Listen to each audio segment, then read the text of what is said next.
ನಿಮ್ಗೆ ತಲೆನೋವು ಇದೆನಾ, ಒತ್ತಡ ಜಾಸ್ತಿಯಾಗಿ ಸ್ಟ್ರೆಸ್ ಹೆಡೇಕ್ ಆಗ್ತಿದೆನಾ, ಅಥವಾ ಅರ್ಧ ತಲೆನೋವು ಇದೆನಾ, ಅಥವಾ ಸ್ನಾನ ಆದ್ಮೇಲೆ ನಿಮಗೆ ತಲೆ ತಂಪಾಗಿ ತಲೆನೋವು ಬರ್ತಿದೆನಾ? ಸೊ ಅದಕ್ಕೆ ಅಕ್ಯೂ ಪ್ರೆಷರ್ ಟ್ರೀಟ್ಮೆಂಟ್ ಆಗಿ ಹೇಳ್ಕೊಡ್ತೀನಿ. ಸೊ ಏನ್ ಮಾಡಬೇಕು, ಈ ಬಲಗೈನ ಹೆಬ್ಬೆರಳು ತೆಗೆದುಕೊಳ್ಳಿ. ಸೊ ಬಲಗೈ ಹೆಬ್ಬೆರಳನ್ನ ಬಲಭಾಗ ಹಾಗೂ ಎಡಭಾಗದಲ್ಲಿ ಪ್ರೆಸ್ ಮಾಡ್ಕೋಬೇಕು. ಅದೇ ರೀತಿಯ ಬಲಗಾಲಿನ ಹೆಬ್ಬೆರಳಲ್ಲಿ ಬಲಭಾಗ ಹಾಗೂ ಎಡಭಾಗದಲ್ಲಿ ಇದನ್ನ ಪ್ರೆಸ್ ಮಾಡ್ಕೋಬೇಕು.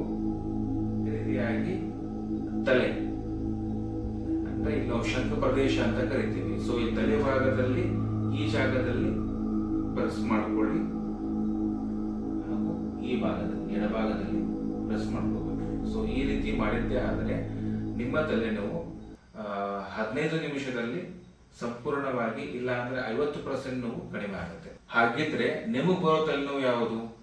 ಮುಂದೆ ತಲೆನೋವು ಬರುತ್ತಾ, ಬಲಭಾಗದಲ್ಲಿ ತಲೆನೋವು ಬರುತ್ತಾ, ಅಥವಾ ಹಿಂಭಾಗದಲ್ಲಿ ತಲೆನೋವು ಬರುತ್ತಾ? ಕಮೆಂಟ್ ಮಾಡಿ. ಸೊ ಅದಕ್ಕೆ ತಕ್ಕಾದ ಪಾಯಿಂಟ್ ಅನ್ನು ನಾನು ನಿಮಗೆ ಎಕ್ಸ್ಪ್ಲೇನ್ ಮಾಡ್ತೀನಿ.